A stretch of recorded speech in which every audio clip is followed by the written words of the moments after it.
चार्वाक के ईश्वर संबंधी विचारों के अंतर्गत हम विभिन्न बिंदुओं पर प्रकाश डालकर यह जानने की कोशिश करेंगे कि चार्वाक का ईश्वर के संबंध में क्या मत है।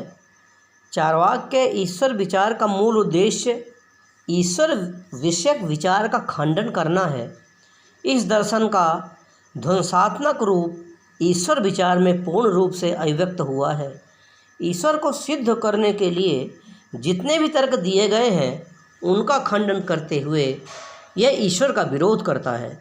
ईश्वर का ज्ञान प्रत्यक्ष के द्वारा संभव नहीं है। ईश्वर का न कोई रूप है न कोई आकार ही है। आकार विहीन होने के कारण वह प्रत्यक्ष की सीमा से बाहर है।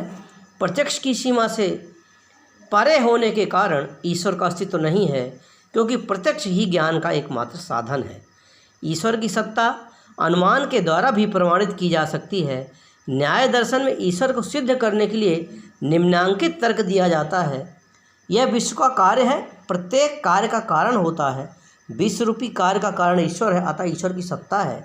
चार्वाक इस तर्क का विरोध करता है, क्योंकि यह एक प्रकार का अनुमान है। अनुमान अप्रामाणिक है, इसलिए अनुमान पर आधारित ईश्वर का ज्ञान भी यथार्थ नहीं है।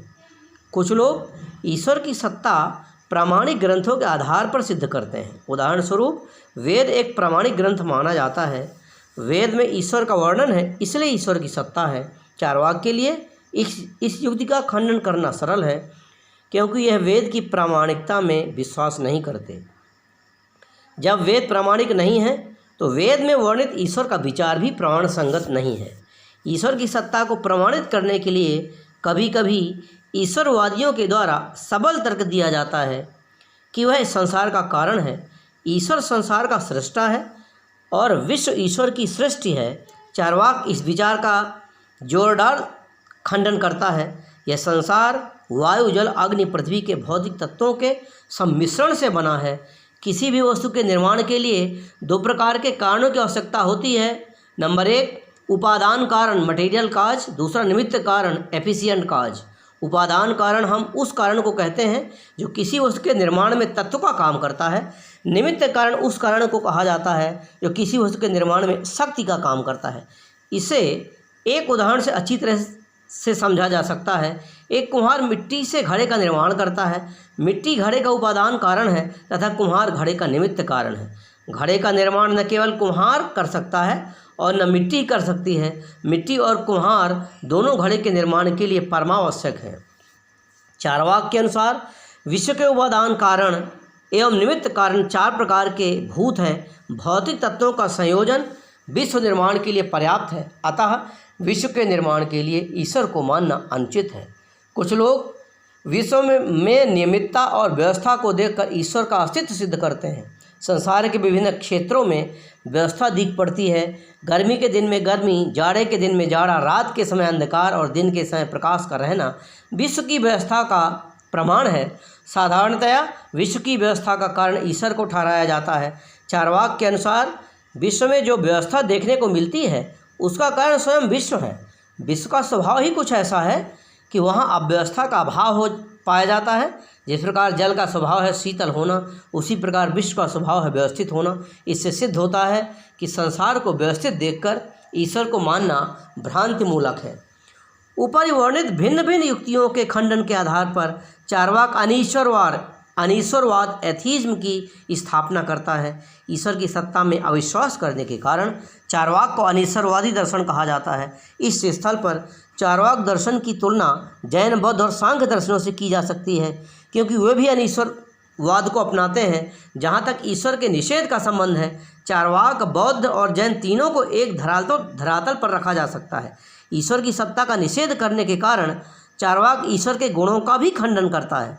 सर्वशक्तिमान, ओमनीपोटेंट, दयालु, काइंड, सर्वज्ञ, ओमनिशियंट, सर्वव्यापी, ओमनीप्रेजेंट इत्यादि ईश्वर के कल्पित गुण हैं। संसार की अपूर्णता, संताप, रोग, मृत्यु इत्यादि ईश्वर को सर्वशक्तिमान सिद्ध करने में बाधक प्रतीत होते हैं। यदि ईश्वर दयालु होता तो वह भक्तों की पुकार को सुनकर उनके दुखों का अवश्य अंत करता। ईश्वर के अस्तित्व के खंडित हो जाने से ईश्वर के सारे गुण भी खंडित हो जाते हैं। चार्वाक ईश्वर के प्रति निर्मम शब्दों का व्यवहार करता है। ईश्वर ईश्वर चिल्लाना अपने आप को धोखा देना है। ईश्वर को प्रसन्न रखने का विचार एक मानसिक बीमारी है। धर्माचरण, पूजा पाठ आदि ढकोसला है। धर्म अफीम की तरह हानिकारक है। पूजा अर्चना एवं प्रार्थना निकम्मे व्यक्तियों के मन बहलाने का अच्छा साधन है। नरक के कष्टों से बचने के लिए मानव ईश्वर की प्रार्थना करता है। नरक का अस्तित्व नहीं है, अतः नरक के कष्टों से डरकर ईश्वर की आराधना करना भ्रामक है। जब ईश्वर का अस्तित्व नहीं है तो हर बात के पीछे ईश्वर को घसीट लाना मूर्खता है।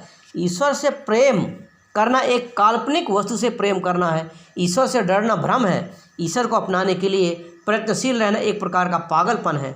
चार्वाक का जड़वादी दर्शन सभी प्रकार के आध्यात्मिक तथ्यों की अवहेलना करता है। प्रत्यक्ष को एकमात्र प्रमाण मानने के फलस्वरूप वह अप्रत्यक्ष वस्तुओं का खंडन करता है। आत्मा एक अवास्तविक वस्तु है। ईश्वर का अस्तित्व नहीं है। स्वर्ग और नरक पुरोहितों की काल्पनिक धारणाएं हैं। इस प्रकार आत्मा, ईश्वर, स्वर्ग, नरक, धर्म, पाप, पुण्य सबों का निषेध होता है और सिर्फ प्रत्यक्ष जगत ही बच जाता है। प्रत्यक्ष जगत को एकमात्र सत्य मानने के फलस्वरूप चार्वाक का उद्देश्य जीवन के सुखों को अंगीकार करना हो जाता है। अतएव चार्वाक का जड़वादी दर्शन स्वतः सुखवादी हो जाता है। अतः चार्वाक को सुखवाद की व्याख्या उसके नीति विज्ञान के साथ कर सकते हैं।